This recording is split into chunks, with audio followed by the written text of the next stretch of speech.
Bronco fans and football fans everywhere. Welcome to Elevation Orange. This is a show that is a recap, review, comments, as well as the comments from the chat about the last Broncos game, which was yesterday at SoFi Stadium against the LA Chargers. I am your host, Bronco Bill.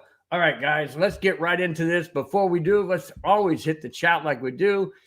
Big E comes in and says, I know I'm early, but I want to talk about the Kansas City Chiefs meltdown. All right, hang on to that. I'm gonna thumbnail that. Hang on to that, Big E. I will definitely get back to that. I want to get to some other comments in the chat before we get into that. That's a really that was bad.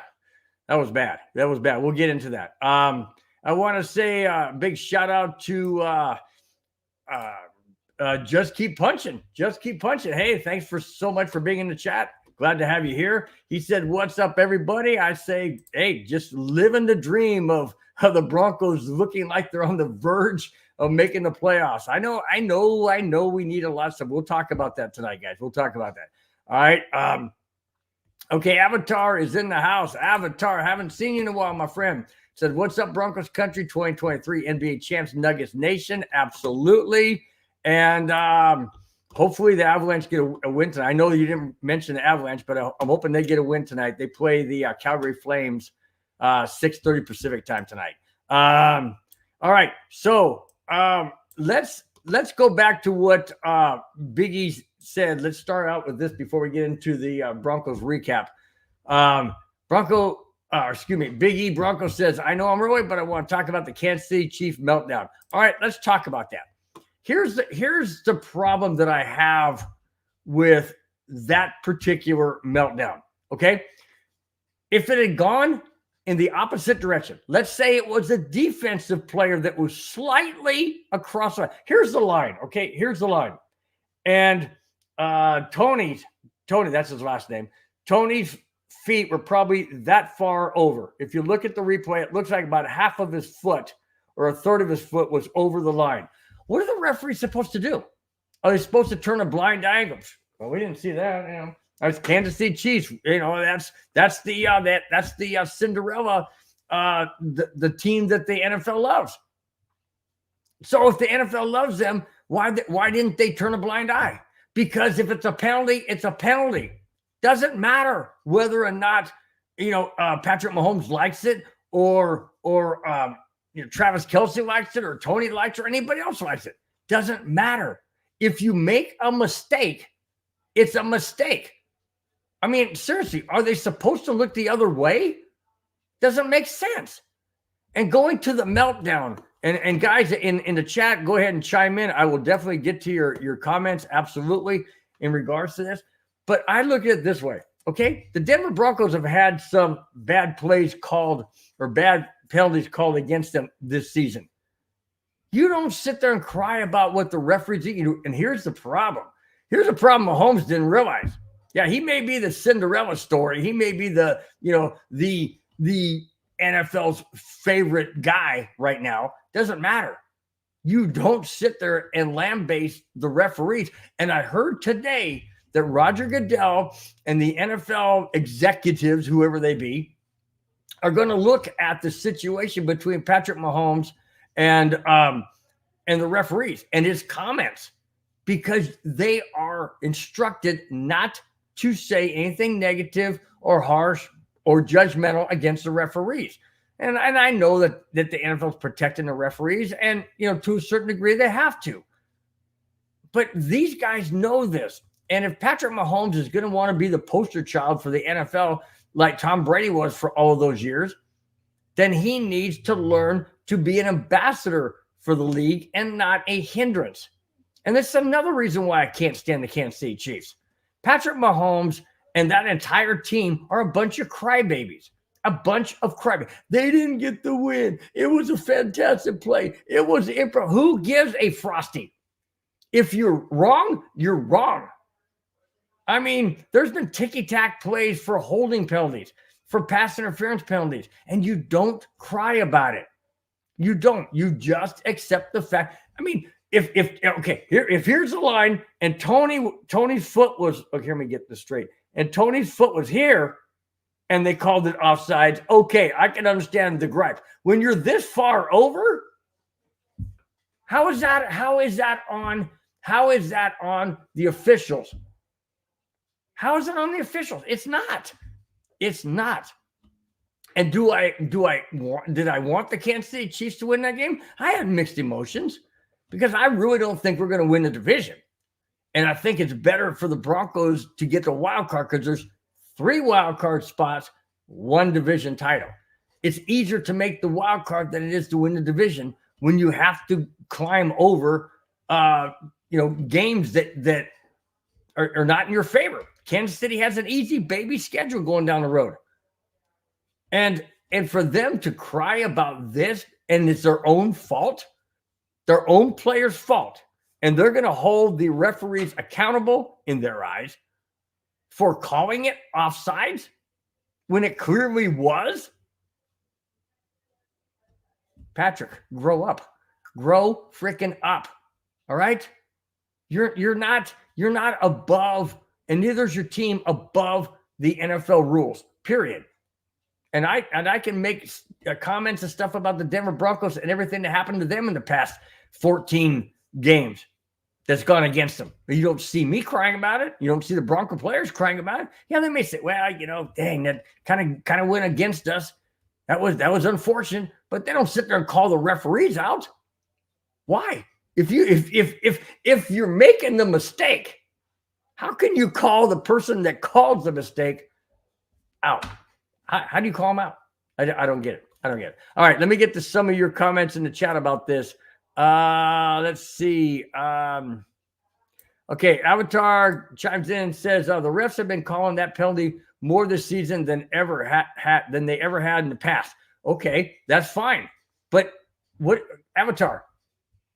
If the player's across the line and he's standing in the neutral zone, so to speak, with his foot or his elbow or his head or his arm or whatever that is across, if the rule states you cannot cross that line any way, shape, or form, and you do, what are the referees supposed to do? They're supposed to call it. And I have no problem with that. It's called looking down the line and seeing where the line is, going, oh, shoot, there's a football. I better back up. No, he didn't do that. Tony didn't do that. He did not make a move to back up whatsoever. That's on him. It's not on the referees. And sure, they may be calling it more and more this year, but that's okay because the player's got to be accountable for himself. The player absolutely has to be accountable for himself. All the referees are doing is pointing out what the players are doing or did. That's the referee's job. That's the referee's job, is to point out, when it comes to a penalty, point out what was done and by whom. That's their job. That's their job when it comes to calling penalties. And Tony's foot was across the line. I don't have a problem with that one bit whatsoever. All right. Let me go to just keep punching. I've seen that compared to, say, you're in a 45 and you're doing 55. What do to happen when a police officer pulls you over? What do you do when a police officer pulls you over? You're compared. Okay, you're in a 45. You're doing 55. Well, if the cop pulls you over, if you're breaking the law, you're breaking the law. And in this game, if you're breaking the rules, you're breaking the rules. I mean, if the referees let that go, let's just say the referees let that go, then what? Then the next time that happens to somebody else and they call it, what are they going? Well, you didn't call it on these guys. Why are you calling it on us? They've got to be consistent. And I know that they haven't been relatively consistent all year. But there needs to be a time where they have to. There needs to be a time where they start to. And because Kansas City lost the game, that's why they're crying. If they were winning the game, it wouldn't have mattered to them. They would have said, okay, cool, no big deal. It's because they were losing. They're poor sports. They're sorry losers. They're crybabies. They're everything, all the above. That's another reason why I can't stand Kansas City.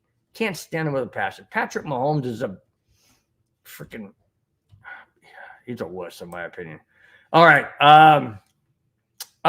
Avatar says, it is a receiver's responsibility to ask the ref if he is good or not. Tony never checked. You're absolutely right, Avatar. Absolutely right. And I heard that today as well. He never checked. So it's on him. Like I mentioned before, it's on him. So if it's on him to check and ask the referee, hey, am I across? Or the referee's like, back up, whatever their signals are or whatever, then yes, that was on Tony. He never checked. So why is Patrick Mahomes getting upset because it was called? He should be yelling at his own player for not asking the referee where he should line up or if he's across the line or whatever the communication is. That's not on the referee's shoulders. That's not on his back. That's on Patrick Mahomes, wide receiver Tony. That's on him. And because he didn't check, he didn't make aware, and make eye contact or whatever with the referee to find out where he's supposed to line up or where he was. Don't be yelling at the referees, Patrick. Don't be yelling at the referees. Oh, and by the way, after the game, he walks over to Josh Allen, and normally, quarterbacks say, "Hey, great game," or "Hey, man, that was a hard-fought game. Good luck down the stretch." Blah blah blah. No, that's not what Patrick Mahomes said. I heard it today. What he said was this: the referees are effing blank. Referees are effing blank. That was an effing blank call. Really? You're going to tell the opposing quarterback who fought just as hard as you did, instead of congratulating or whatever you say, you had to go down that ugly road, Patrick. You really had to go down that road. Guess what, guy? I have no respect for you. Absolutely none. I hope and wish with everything I have that you never win another Super Bowl. Absolutely not. You don't deserve it. You're a crybaby. You're a whiner. Plain and simple. It's not the referee's fault. They're doing their job. Your buddy, your wide receiver, didn't do his. That's it. Plain and simple. All right. Let's see. Biggie says, Bill, what happened to Minnesota fan that kept coming in here saying they were going to beat the Broncos? Minnesota fan. Oh, Mike, are you talking about my nephew? My nephew Robert? Minnesota. No, wait a minute. Minnesota fan that kept coming in here saying they were going to beat the. Who's they? You talking about the Chargers? That the Chargers were going to beat the Broncos? I don't think that was a Minnesota fan. Because my nephew Bobby, he's got the Broncos. He's got Broncos back just like I do. I mean, that's his favorite AFC team, just like the Vikings are my favorite NFC team. So I don't think that would have been him. I'm not quite sure who you're referring to, but I'll try and rack my brain to figure it out. Hey, Jack Kennan, nice to have you in the house. Nice to have you in chat. Thanks so much for chiming in. Every single one of you guys, please hit the like button, thumbs up button. It really helps out the show. If you haven't subscribed at all, please do subscribe. Both of them cost nothing, but helps out the show a lot. Jack says, congratulations to the Broncos run. KC Queefs crying. Oh, yeah, they are. Oh, sure they are. And you know why? Another reason why they're crying? Look at the standings. Denver is one game behind the Chiefs. Sure, they have to lose 2 out of their next 4, and Denver has to run the table. But the reason why they have to win 2 is because we don't own the tiebreaker if we're tied. So they have to lose 2. We have to win all 4 to guarantee at least 11-win season. How remarkable would that be? 11-6 after going 1-5. That would absolutely be incredible. Absolutely incredible. In fact, I know that I have never seen and been a part of the Broncos, and I mean being part of, meaning, that's my favorite team since 1976, that the Broncos have ever had a run like they're on right now. I don't ever remember that. I remember coming out of the gate and going like 7-0 or 8-0 or 14-0. 13. Oh, I remember those days, but not where you start out 1-5. And then you run off 5 straight wins. Then you have a setback, which I'll talk about in a minute because I want to recap last week because I wasn't here. And then just take it to the Chargers in LA. And now they're 7-6. That's just incredible. Okay, so here we go. Jack Kenneth says, can't wait to see if Denver can beat the losing streak versus the Raiders. I think we can. Jack, I really do. Come on. Let's go back. I know this is a recap of yesterday's game, guys, but I'm having too much fun. You guys are being way, way too engaging to not want to do this. This is fun. This is great. Let me take you back, Jack, a moment, okay? The Broncos started their 5-game winning streak against the Green Bay Packers, okay? We were 1-5 at the time. We beat the Green Bay Packers. Then we played the Kansas City Chiefs. Nobody expected us to beat the Kansas City Chiefs. Nobody. But we did. And then we had a bye, and then we played the Buffalo Bills in Buffalo. Hang on. Kansas City Chiefs games, we hadn't beaten them in 16 games, and we beat them. That's the swinging point right there. Then we had a bye, and then we went to Orchard Park, New York, Buffalo, in the cold, across the country, so to speak. I mean, not exactly from the West Coast, but close enough. Across the country, played the Buffalo Bills, and beat them when we hadn't beaten them in however long in Orchard Park, New York, and on Monday Night Football. And then we came home and played the Minnesota Vikings with a very, very tough defense, and we beat them. Now we're on a 5-game win streak. 5-game win streak. And then we go to Houston. And I don't know what happened when we went to Houston. I really don't. I mean, compared to yesterday's game and the game against the Minnesota Vikings, I don't know what happened. I don't know what happened. There were turnovers, there were penalties, costly penalty by Singleton, and I know a lot of people wanted Singleton gone and dismissed and traded or whatever. After that, no. You don't get rid of a guy or bench him or anything for a play like that. It was emotional. It was a very emotional game. And the Broncos, even though they had 3 turnovers and mega penalties and all that, they still had a chance to win the game in the last 20 seconds before Russell Wilson threw an interception in the end zone, double coverage to Kroll.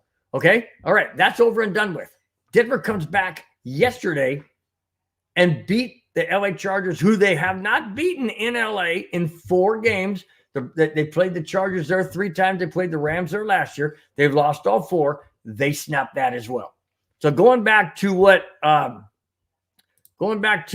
Jack asked, says, see if Denver can beat the losing streak versus the Raiders. Absolutely, I think we can. I just stated the reasons why. Because we snapped the streak against the Chiefs. We snapped the streak against the Buffalo Bills. And we snapped the streak against the LA Chargers by not beating them in LA. Also, that was the first Broncos divisional win on the road since 2019. Can you believe that? Since 2019, the first Broncos road win came yesterday, this past Sunday. All right, guys, a couple more comments, and I'm going to get into a recap, and then we can go back down all these other questions and comments. Okay, so let's see. Avatar says, I love how Andy Reid said that the refs didn't give them a warning.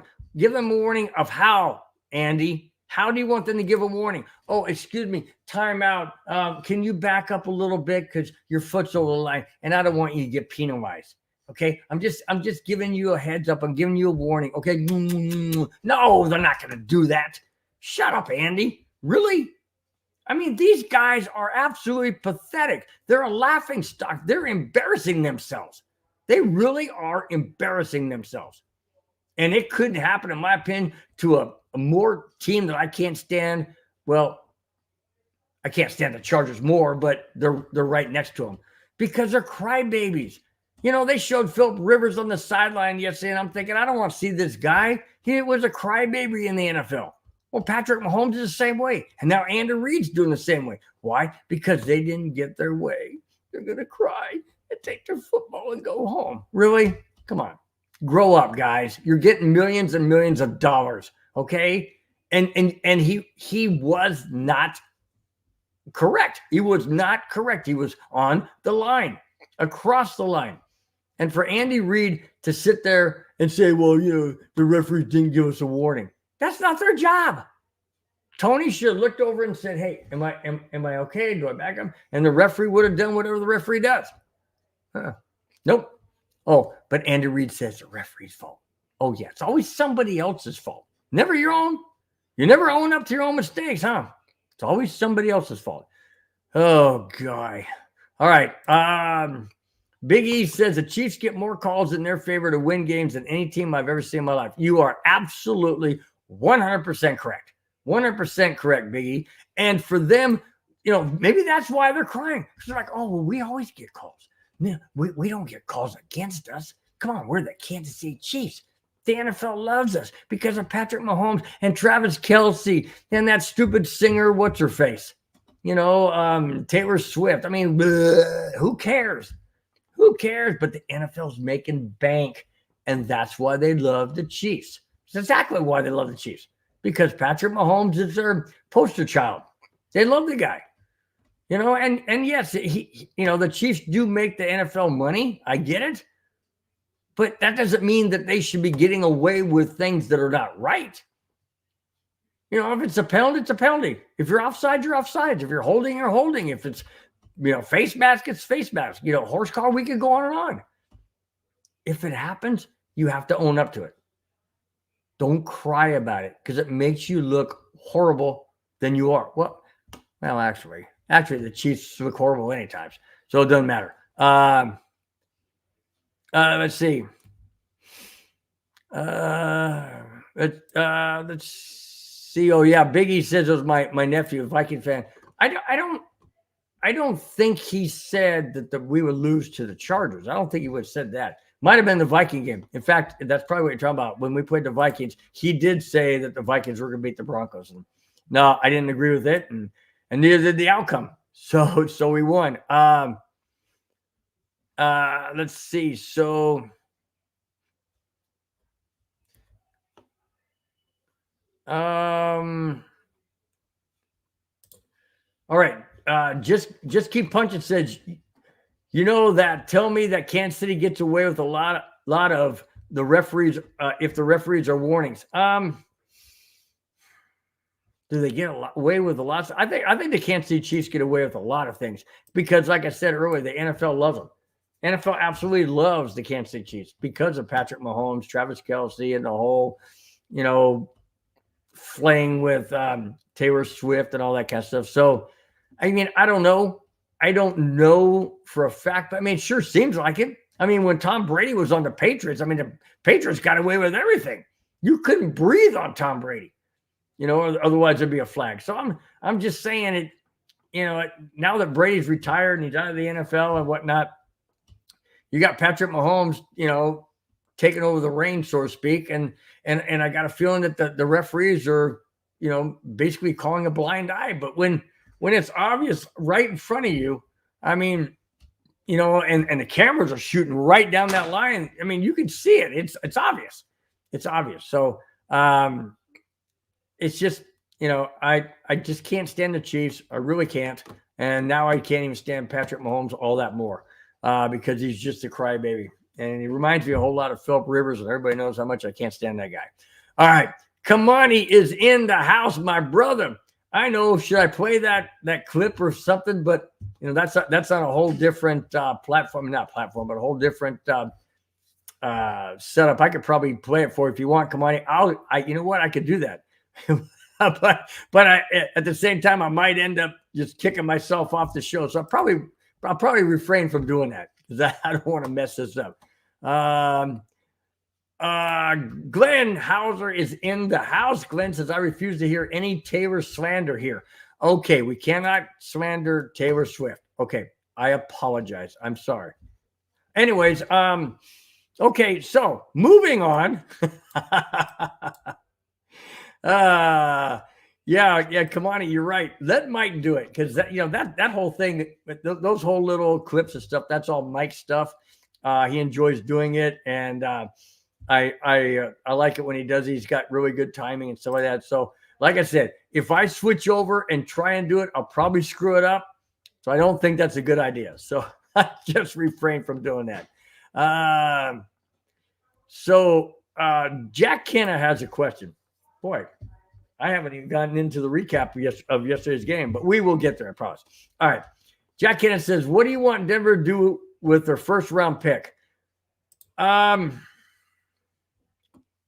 first I thought maybe, I wanted them to take a quarterback, maybe second, third round, something like that. At this point in time with Russell Wilson, I'm not too sure. I mean, he's doing great under Sean Payton. So, I'd like to wait maybe till next year unless something falls in their lap. But we do need offensive help. We do need defensive line help, middle linebacker. I don't know what's going to happen with Tim Patrick. I don't know if we're going to keep Jerry Jeudy. There's a lot of ifs. But I really don't know at this time. I just have to wait as we get closer and closer to the offseason, see where the Broncos line up on their draft and what players are available out there that might be instrumental right away. That's pretty much what I'm looking forward to right now. But I'd sure like the season to continue deep into 2024. That's for sure. Well, I mean, deep as far as football goes. Really like to see the Broncos make the playoffs and move on from there. Kamani, you are continuing from yesterday, my friend. You're continuing from yesterday. So on that note, I will say this. Kamani says, Bill, our Broncos beat your Chargers. First off, let me rephrase that. I think you misspelled your. I think it should say, Bill, our Broncos beat your sister's Chargers. I think that's a little bit better. I think you left out the word sisters. It's okay, come on. It's all good, man. It's all good. Always. Glenn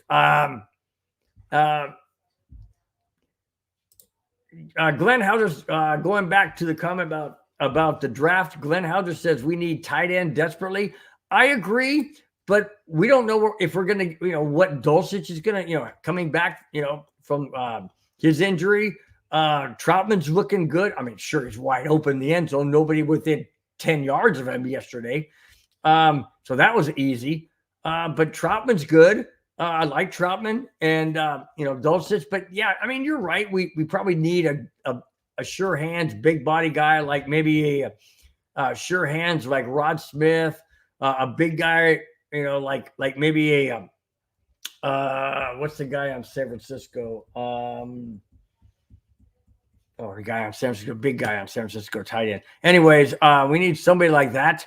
I agree. That has hands, that can block, that has, girth, so to speak, and can push his weight around, that kind of thing. Yeah, we need players like Kittle. There you go. Thanks, Glenn.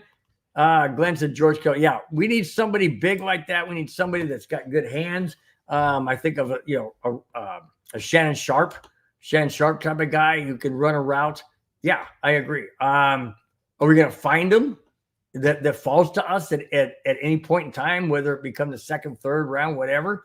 First round? I don't know. Do you go for a tight end on the first round? I'm not sure. I guess, the old saying is, best player available. Well, that's all well and good, but if he doesn't fit into your system or isn't what you really need, do you really go after the, quote, best player available? I don't know. That's up for debate. Oh, I like this. Just keep punching. I like this. Every time you say Patrick Mahomes, you should push a button with a baby in the background crying. I love it. You know what? I'm going to bring that up to Madungus Creevy, and we're going to have that. We're going to have that on our, hopefully we're going to have that as a little clip so that when somebody gets up and they start crying and they hold their hat like this and they go, no way, they should. Yeah, that's good. I like that. Well, hey, if it's Madungus Creevy, maybe he can just get his own child. Who knows? Maybe that'll work. Good idea. I like that. I like that. Thank you so much. Uh-oh. My mouse ain't working. All right. Okay. Yes, Kamani, I was 1-1 yesterday. No, what do you mean I was 1-1? Hang on a second. I was 2-0. Oh, you almost baited me into that. No. I was 2-0. I was 2-0, my friend. Kamani, he said that I was 1-1 because the Vikings won yesterday. No, I was 2-0. I was 2-0. Let's see.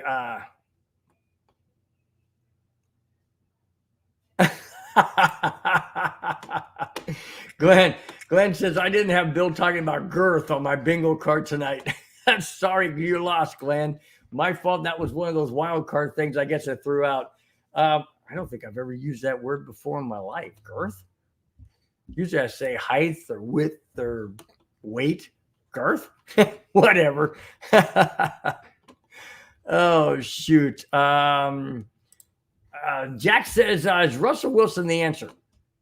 Russell Wilson, in my opinion, is the answer for the rest of this year and all of next year. And the reason why I say that is because we have him for another 4 years. And we've got to be able to utilize him for the majority of that time because of all the money we gave him. Okay. But if we bring in, let's say we don't draft a quarterback this year, but we draft a quarterback at 25. Okay. We draft a quarterback at 25. Now Russell Wilson's going to be entering his 4th year, and he's going to have 2 years with this kid or a year with this kid or whatever. Okay. You've got to allow a guy coming in from college to learn under a veteran. And a lot of people say, yeah, but Russell Wilson's going to be watched. We don't know that. Not under Sean Payton. You guys are forgetting. Sean Payton has a 5-year contract with the Broncos, and Russell Wilson also has a 5-year contract. Now, I think Sean Payton's obviously will go a year longer because he came in after Hackett. Oh, that guy. Anyways, so yes, you got to have the consistency, the chemistry, and all that.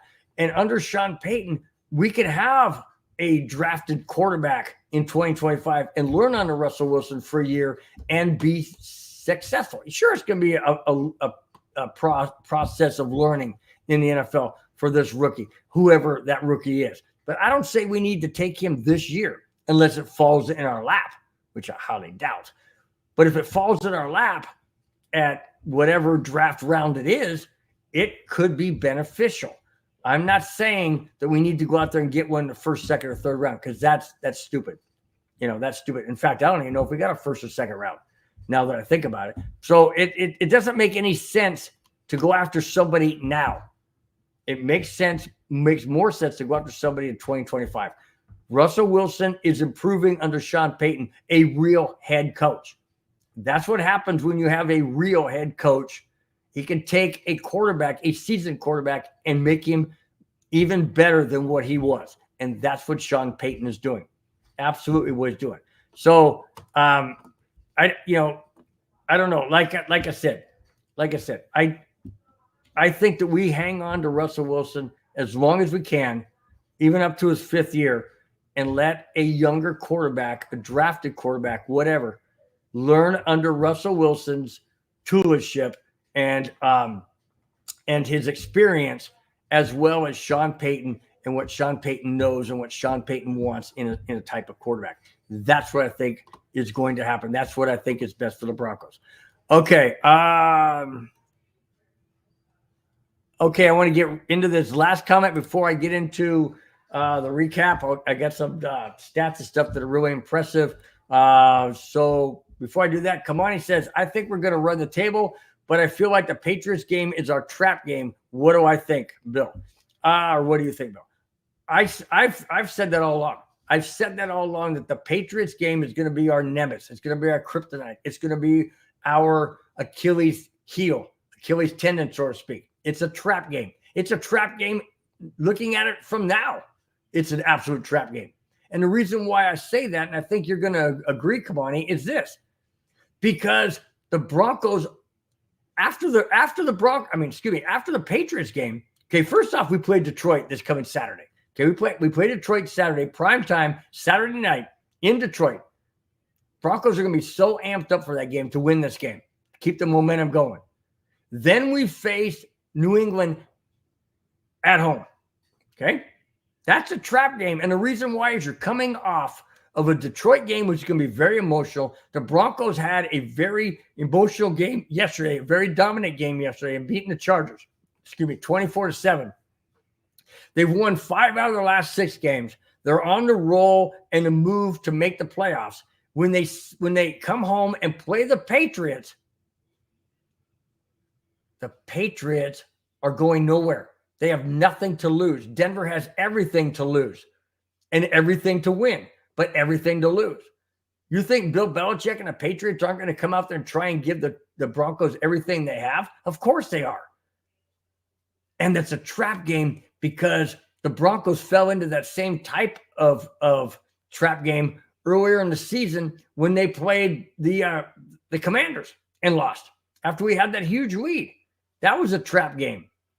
We lost to the Raiders to open the season by 1 point, but we had the Redskins, Commanders game, and we blew it. This is an absolute in-your-face mirror trap game.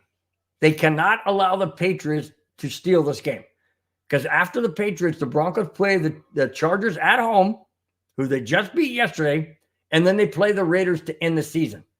The Broncos have to win out to assure themselves of 11 wins and a virtual lock, not a guaranteed lock, but a virtual lock on a playoff game.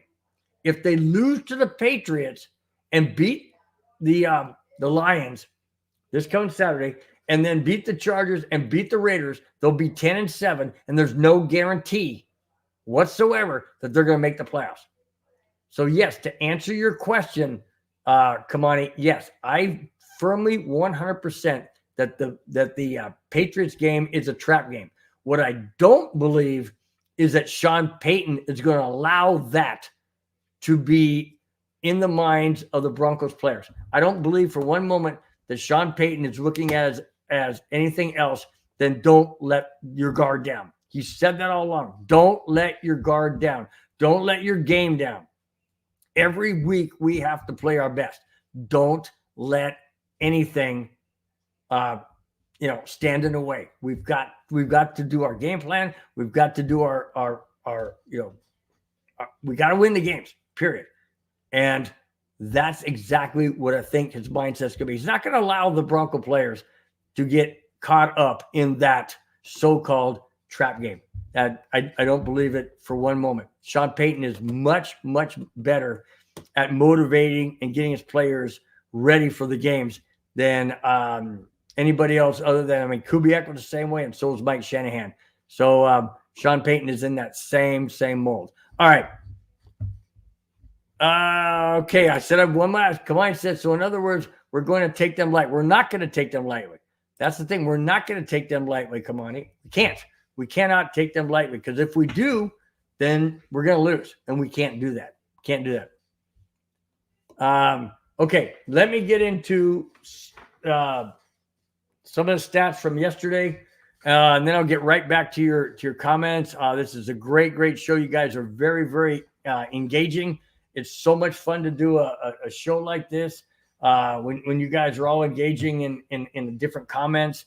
It doesn't have to be about the recap. This show is open to the chat. It's open to just going different directions. That's what I love about doing the show live and having you guys in the chat. It makes it so much fun because it's like I'm just sitting there talking to you guys and just having a good old conversation. And we get around the topic. If not, well, then we don't. But okay, speaking of topic, let's get into it. All right. Yesterday, the Denver Broncos played at SoFi Stadium in Los Angeles, well, Inglewood, actually, and suburb of LA. And the Denver Broncos had not beaten the Chargers/Rams in SoFi Stadium since it opened, and they played 4 games there. Yesterday was different. They lost to prior to the Broncos lost to the Chargers 3 times. They lost to the Rams last year, embarrassingly on Christmas Day. But yesterday they got somewhat of a revenge. The Denver Broncos went into SoFi Stadium with a record of 6-6. The Chargers were at 5-7, right on the heels Denver never looked back after scoring the first touchdown by Javonte Williams. They never looked back. The Broncos steamrolled to a victory to go 7-6, dropping in the Chargers to 5-8 with a 24-7 in-your-face beatdown. Not only that, listen to this, okay? On the Broncos side, Russell Wilson was 21-33, 224 yards, 2 touchdowns, and 1 interception. Okay, the interception was freaky. It was the first play of the game. Throws the ball, or first play of the game for the Broncos after a punt. Throws the ball to Mims. Mims catches about the 13-yard line, but the ball was taken away by Davis, and then deemed down by contact. The Broncos held. The Chargers went for it on 4th and goal. It was incomplete in the end zone, and the rest is history. Denver moves all the way down, gets a touchdown, and never looked back. So that was the only interception by Russell Wilson. Javonte Williams carried the ball 17 times, 66 yards, and a touchdown. Jaleel McLaughlin was 5 for 25. And Russell Wilson actually ran it 6 times for 5 yards. It's not good anyways. Receiving, Cortland Sutton. I'll get to that in a little bit. Cortland Sutton, 3 receptions, 62 yards, and a touchdown. Incredible touchdown. He was targeted 4 times. Samaje Perine targeted 5 times, received 5 times, 36 yards. Lucas Kroll, reception, 35 yards.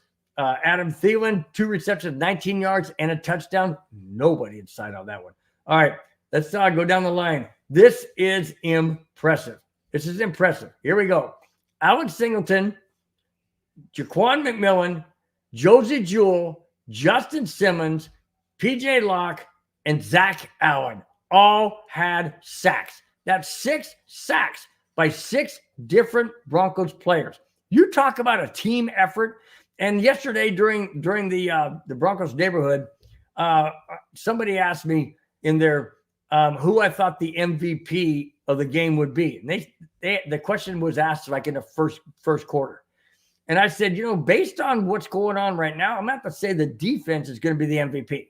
I didn't want to just specify, one person, because it wasn't just one person. And I just showed you 6 different people with 6 different sacks on not just Herbert, but not just Herbert, but on Easton Stick. And the reason why Easton Stick was in there was because Justin Herbert broke or dislocated his index finger, which is the finger that is at the point of the ball when they're holding the ball, the quarterback's holding the ball. He got his index finger on the top of the ball like this, so that when he throws it, it spirals off, and that finger's the last one that spins the ball. And the Broncos knocked him out of the game, showed him on the sideline with his hand in his pocket. He wouldn't reveal what it looked like, and to the world and the NFL world or whatever. And the Broncos sacked Easton Stick twice or 3 times. So it was 3 sacks on Herbert and 3 sacks on Stick. And the Broncos defense, in my opinion, was the MVP of the game. Russell Wilson, absolutely great performance. Cortland Sutton, a great, amazing one-handed catch on a 46-yard pass that the offensive line just totally gave Russell Wilson all the time in the world he needed. Cortland Sutton was held. His left arm was held on that play by the defender. His right arm came up like this, back here, caught the ball like this, brought it into his shoulders, touchdown. Amazing catch. Cortland Sutton is an absolute beast receiver for this Denver Broncos team. Absolutely great. There was talk about trading him and Jerry Jeudy in the offseason. And I'm like, you guys got to be idiots. You got to be idiots to get rid of Jerry Jeudy and Cortland Sutton, especially Cortland Sutton. Love that kid ever since he came onto the Broncos. I saw him when I was at the Bronco Charger game at Carson before they went to SoFi, and Cortland Sutton on their first drive in that game caught a pass down the sideline, just raced it in the end zone. It was so much fun to see him in person like that, do that. Just amazing speed. The guy is a baller. He's a winner. Oh, by the way, a footnote. The Broncos won that game 24-7. It was on the anniversary, sadly, guys, the anniversary of the passing of Demaryius Thomas. And the reason why I point that out is because when Courtland Sutton made that touchdown reception, that gave him 10 touchdowns on the season. That's the first Broncos receiver since 2015, Julius Thomas and the late Demaryius Thomas, to have double-digit receiving touchdowns in a season. Congratulations to Courtland Sutton for being in that elite company of the Denver Broncos, matching the late Demaryius Thomas and Julius Thomas from 2015. That on the anniversary, unfortunately, of the passing of Demaryius Thomas. Never, ever, ever forget number 88. Can never, ever forget number 88. Okay, what did I do? Just, I think I just messed this up. All right, I just want to key in on one more. Let's see, is there one more stat I want to key on real quick? Oh, yeah, there is one. Let's see. Hang on a second, guys. I'm sorry about this. Okay, here it is. Okay. Russell Wilson in the second half versus the Chargers. This is the last stat on yesterday. Second half versus the Chargers. Russell Wilson was 10 of 13 for 112 yards, 2 touchdowns, 0 interceptions, and a passer rating of 141.7. Wow. And everybody across the league, when the Broncos were 1-5, everybody across the league was saying that Russell Wilson was washed up. He's not washed up. He looked washed up under Hackett because Hackett's washed up and doesn't have a clue. Under Sean Payton, somebody who knows what he's doing, somebody who knows how to get the best out of his players, Russell Wilson is better than he's been in a very, very long time. Very long time. He's looking like the Russell Wilson of old. He's getting out of the pocket. He's moving his legs. He's doing what he has to do to, win games. Plain and simple. Doing what he has to do to win games. And that bomb of 46 yards to Courtland Sutton, if you guys hadn't seen, you got to go on YouTube and type in Broncos highlights from yesterday's game, or however you go about finding your videos. Go in there and find that video of Russell Wilson and that touchdown pass to Courtland Sutton. One-handed, guys. His arm is being held back by the defender, and he still has a presence of mind to reach out and grab that ball one-handed. And, oh, by the way, as an encore, there was a pass that was thrown and that went on the sidelines. I don't know if it was a Bronco player or Charger player. I don't know. But the ball was thrown on the sidelines. Courtland Sutton just standing there on the sideline, just goes, like nobody's business, and caught it on the point of the ball like this. Guy's amazing. He's amazing. It doesn't matter if he's trying to catch plays in the end zone or standing on the sideline. The guy's just absolutely amazing. Amazing. All right, guys, back to the chat. See what you guys have to say. Hold on a second. I'm looking through all these. Kamani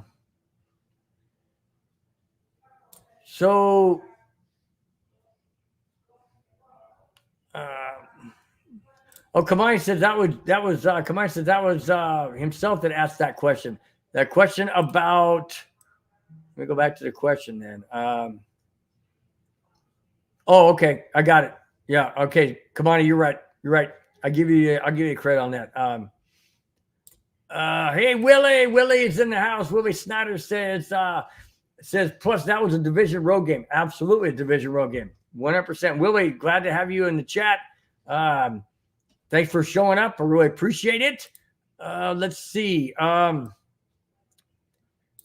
Jack Kenneth says he's disappointed in the AFC West play.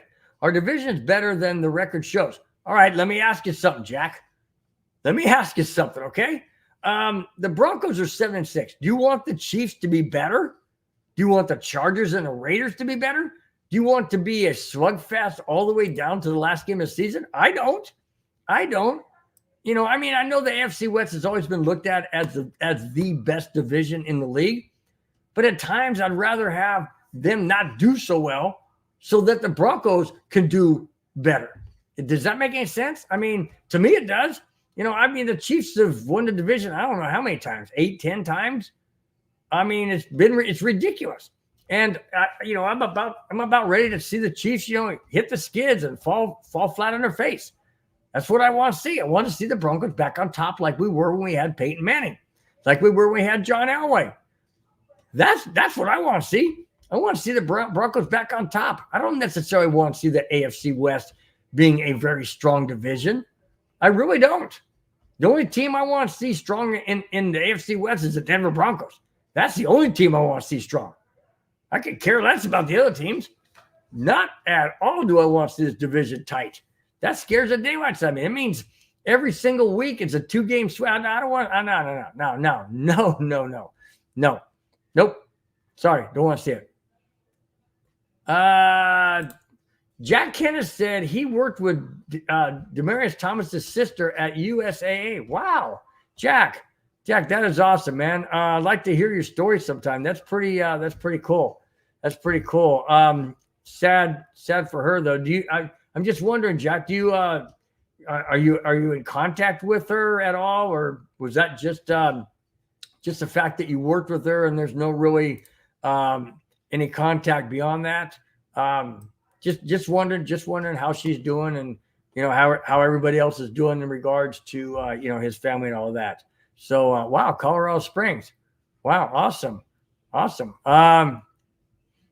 Okay, Kamani Dixon says Russell Wilson tied Peyton Manning for throwing 13 TDs in the first 13 games of the season. Yes, I did see that. I did say that. That's amazing. That's an amazing feat. And I go back to the fact that people say, well, Russell Wilson washed up. He doesn't throw the deep ball, and he just holds the ball too long and he can't see over the line and blah blah blah blah, whatever. Okay, hey, 13 touchdowns in the first 13 games. That means something. I know the Broncos are 7-6. I get it. It's not all on Russell Wilson. It's on the defense. It's on the play call. The first 6 games of the season, guys, go back to the first 6 games. If we could change 2 or 3 of those games, the Broncos would be in first place. Plain and simple. We beat the Raiders out of the gate, and we beat the Commanders. Now we're 9-4. Now we're 9-4, not 7-6. We're 9-4. Guess what? We'd be in first place by just those 2 games. That's what I'm talking about. It's not all Russell Wilson. It's not all defense and special teams. It was everybody in the first 6 games. It was ugly. I was thinking, oh my gosh, is Sean Payton going to be worse than Nathaniel Hackett? I really was thinking that. I mean, can you blame me?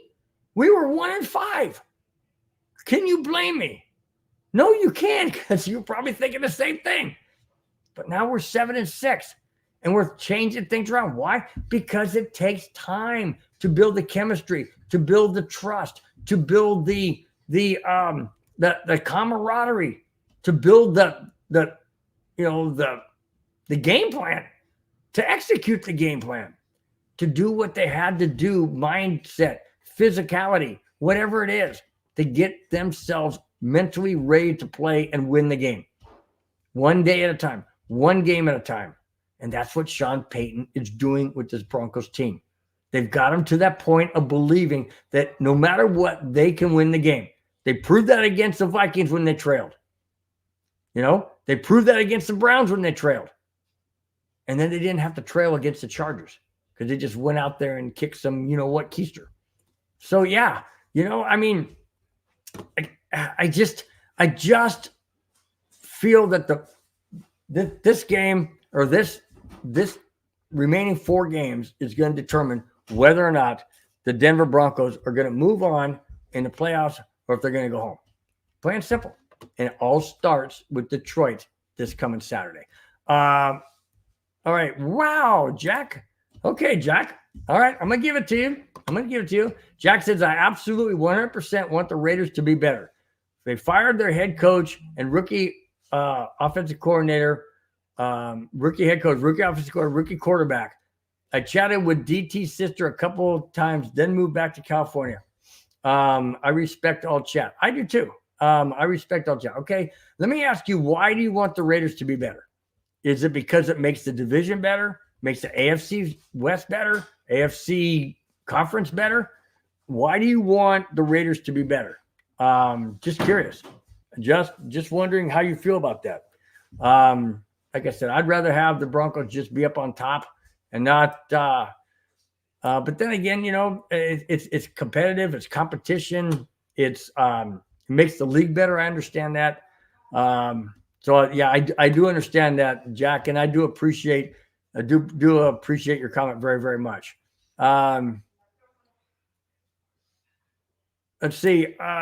Big E said Denver has to get a number 2 wide receiver in this year's draft class. Number 2 wide receiver. So are you kicking Jerry Jeudy out? Tim Patrick not coming back? I don't know. KJ Hamler, he's not coming back.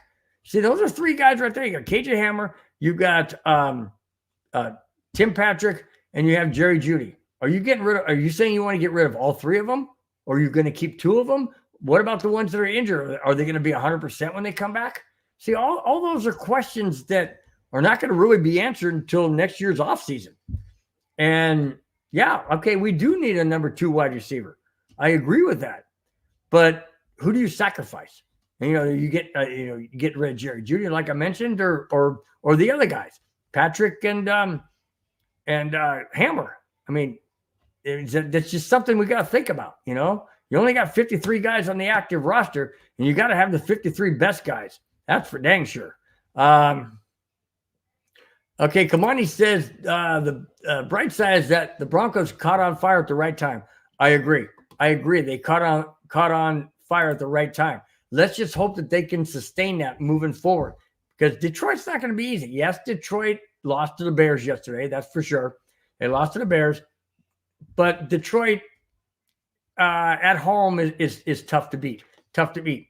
Yes, they've been beaten at home, but it's tough to beat. It's a dome. It's going to be loud. It's going to be raucous, and the Broncos understand that.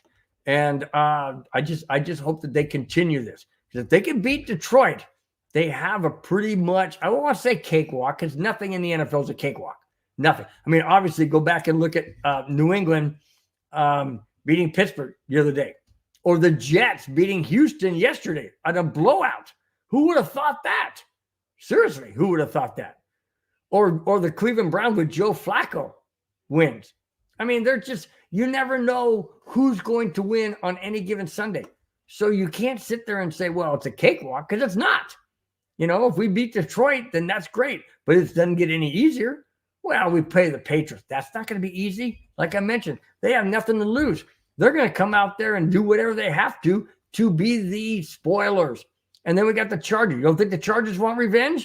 You don't think the Chargers want revenge from what we did to them yesterday, 24-7 in SoFi, in another Broncos home game? Because it was loud with Bronco fans, that's for sure. You don't think they want revenge? How about the Raiders? What if it comes down to where the Broncos have to beat the Raiders the last game of the season to go to the playoffs? You don't think the Raiders are going to want to play spoilers? Come on, guys. Come on. It's not going to be easy. It's not a cakewalk. It's not a cakewalk. But you're right. You're right, Kamani. We did catch fire at the right time. Let's just continue to flame or fan the flames. Continue with this hot streak that we're on, winning 6 out of the last 7. Yeah, 6 out of the last 7. And then we got 4 more to go. And we do that, guys. We do that. Then we end up 11-6. Amazing, amazing turnaround if that's the case. Oh my gosh. I'm excited. I am absolutely excited for these last 4 games. I really am. Now, you would have asked me that in the first 5 games of the season. I was, I'm not too excited about having Sean Payton, that's for sure. Oh, yes, I am. Oh, I'm excited. Yesterday's game was so much fun. So much fun to watch, so much fun to do on the neighborhood. It was exciting. It was absolutely exciting. Let's see.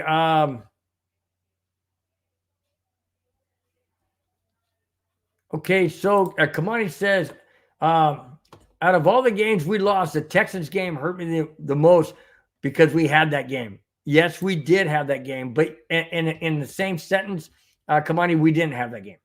We had it, but we didn't. And the reason why I said we had it, but we didn't is because of turnovers, because of penalties. You know, you take away that touchdown on that Singleton not roughing the passer, but unsportsmanlike conduct. Instead of getting a touchdown there and they get a field goal and they only lead, what was it? The final score was 22-17. So you take away 4 points. It would have been 18-17. Denver doesn't need a touchdown at the end with 20 seconds. They could have kicked a field goal and we would have won the game 20-18. So I understand what you're saying. Yes, that game hurt badly, but I can't really say that we had that game. We had it at the end. Okay, but let me put it there. We had a chance at the end. It didn't materialize, but we actually absolutely, in my opinion, and agree with you, we had the game in essence that if Singleton doesn't get baited by a rookie quarterback, CJ Stroud, and commit that penalty, Denver would have a chance and probably most likely would have won the game. That didn't happen. The 3 turnovers hurt us badly, put them into short field position. There's a lot of things. There's penalties in there. There was, clock management. There was that game we had, but we didn't have. And I have to throw that game out because it was just one of those ones where it was ugly. And you just got to throw it out and say, okay, fine, let's move on. Let's get past it. And that's what they did yesterday. They got past that game and they ended up beating the Chargers 24-7, got right back on track. So, in my opinion, that was a winnable game. We just didn't do the right things to get it done. We made too many errors.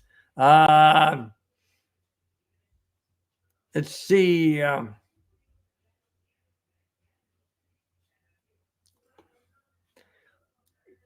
Jack, I don't remember that. Jack says, I'm here for good chat, just like Richie, supporting. Good chat. Thanks, man.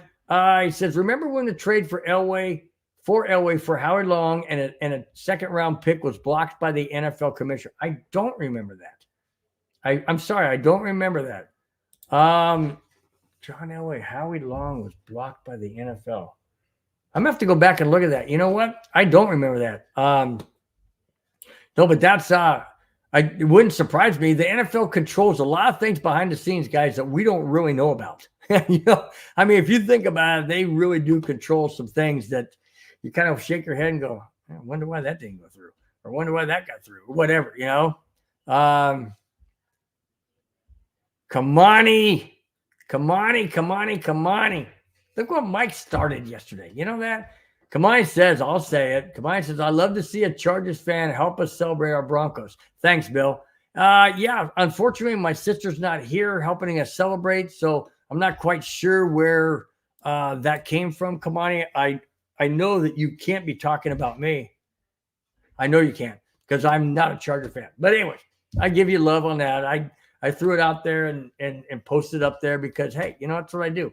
I mean, you guys are going to be kind enough to be in the chat on your, busy Monday family time or whatever. And, I'm going to accommodate. That's what I do. I bring in the chat, and that's what makes this whole show that much more fun. Kamani says, we moved the ball to the 8-yard line. It's against Houston. And Wilson gave the game back to the Texans. Yes, he did, because he threw it into double coverage to Kroll on third down. He should have thrown the ball away, and the Broncos would have had fourth down, and they could have, gathered up a better play or whatever. But earlier on second down, I believe it was first or second down, he had Jerry Jeudy was wide open at the 3-yard line. He could have walked in the end zone, and Russell Wilson never saw him. So, yeah, that Texans game, we should have had that game. I totally agree. But then again, we never really had the lead in there. We were always playing catch up, and it was just one of those things where, it was a game that we let it get away from us. We absolutely let it get away from us, and we gave the Texans that game. We absolutely gave the Texans that game. And there's no other two ways about it. But moving on, the Broncos did beat the Chargers 24-7. And now our focus is towards Detroit. I will get into that on my Friday show. I will be in a different location. I will be at my brother-in-law's house. I'm watching their chickens, their dogs, their cat, and their fish. While they go and bring back their daughter from Monterey College up the California coast, about 8 to 10 hours north of me. So I will be watching their house, and then you'll see a different background when I'm over there. But I'll still be doing the show. So anyway, just giving you guys a heads up. Let's see. Jack says, at the host, do you watch your boy Richie Rich on the Wild Wild Show, all AFC West teams? It's how I found your show. Yes, I do, Jack. Thank you so much. I do. It's a great show. It's a show where it features a fan from every AFC West team: Broncos, Raiders, Chargers, and Chiefs. It goes live every Wednesday. It's a great show. Guys, don't miss it. Richie Rich is the host. He's the Bronco fan. You got Captain Jack, and then you got the other guys. You got the Raider. I can't remember what his is right now, and you got the Chief fan. So it's a really good show. They go back and forth. They banter back and forth. It's really, really good. Thanks again, Jack. Really appreciate you jumping on over to the Elevation Orange, and I do my Broncos breakdown on Friday, and we do the Broncos neighborhood on game day. So I really do appreciate you jumping on. Thanks so much, man. Really, really do appreciate it. Kamani says, Bill, don't cook none of the I can't. And that's one of the things, and that my niece, she wanted to raise chickens years and years ago. He's been raising them for, oh, good gosh, got to be at least a good 10 years. My niece is 25. Yeah, she's about 15 when she got her first chickens, or little chicks, little chicks. Raised them in an incubator with the heat lamp and all that kind of stuff. And she told her dad said, when they get old enough, we're going to have some really good fresh chickens. And she told him, she says, Dad, if you kill these chickens and we have them for dinner, I will never speak to you again, and I will move out. And she was like 15. I'm like, holy smokes, man. You know what? And he promised her, he said, I never, ever will. You know what? He's buried every single one of those chickens in his backyard. So I do have to commend him for that. But no, I will not be eating the chicken. The eggs are amazing, though. The eggs are really, they got a bigger yolk than like the eggs that you get in the store. And they're different colors. You'll get like green shells. You'll get speckled shells. You'll get brown eggs. And the yolks are just so much richer. And it's amazing. And they're free range. They're free range chickens. In fact, when I'm there, I let them out of their coop and they go running around the yard. He's got a big fence that's fenced in with these chickens, and it's pretty cool. It's really cool. I enjoy it. Go out there, talk to the chickens, what, all that kind of stuff, and they talk back to me, and I feed them lettuce, and I go in there and take care of them. It's really nice, really good. I appreciate it. So yeah, no, I am not going to be eating any of those chickens at all. Okay. Jack says, agreed. It's a fantastic show talking about the Wild Wild West, because I've been on live with Richie Rich before. That's awesome, Jack. I'm really glad, man. Yeah, it's a fun show. It's really fun, and Richie Rich does a really good job on there. So, guys, like I said, check out all the shows that we have, and just enjoy. Pick out which ones you like. Continue to support, and hit the thumbs up, and we greatly appreciate it. All right, guys, I'm over an hour now. It's an hour and 8 minutes, almost an hour and 9. I'm going to cut out of here. You guys have a fantastic rest of your Monday evening. That's it, guys. That's all I have. Thanks for watching. Thanks for subscribing. If you have not, please do so. Hit the thumbs up button. That does a tremendous job for showing support for this show, the network, all the shows. Guys, thank you so much for being in the chat. You guys are wonderful, as always. It was a fantastic show. You had great bantering back and forth and talking different topics, stuff. Always appreciated. Let me go down the list real quick. We got Big E. We got Just Keep Punching. Let's see. We got Avatars that was in the house. We have Jack Kenna. Appreciate Jack being in here. Let's see who else we got. Keep on going down so I don't miss anybody. Glenn Hauser. Kamani Dixon, of course. Let's see, anybody else? I don't want to miss a single person. Let's see. So far, everybody I've already mentioned. Guys, Willie Snyder, thanks so much for being in the chat. Really appreciate it. Everybody's comments and takes and support is really, really appreciated. You guys, I'll tell you what, like I've mentioned many, many times, and I'll keep saying it as long as I'm doing these shows. You guys, every single one of you out there, whether you're in the chat or you're not, and you're watching this show live or after it's been posted, thanks each and every one of you guys for your support and for being a subscriber of the channel and for the thumbs up and all your comments. You guys are definitely the backbone of this show and the entire network. Guys, could not have a better show if you guys were not here. Thanks so much again. Have a wonderful rest of your Monday night. Enjoy the rest of the week, and I will see you this coming Friday on Broncos Breakdown live at 5 p.m. Till then, guys, take care. Bye-bye. Fast lane when I pass in the street, bag of money in the passenger seat. Simcoe's been asking for me on the road from the west to the east. Way up, I might never come down, cause the coast's racking up the flame out.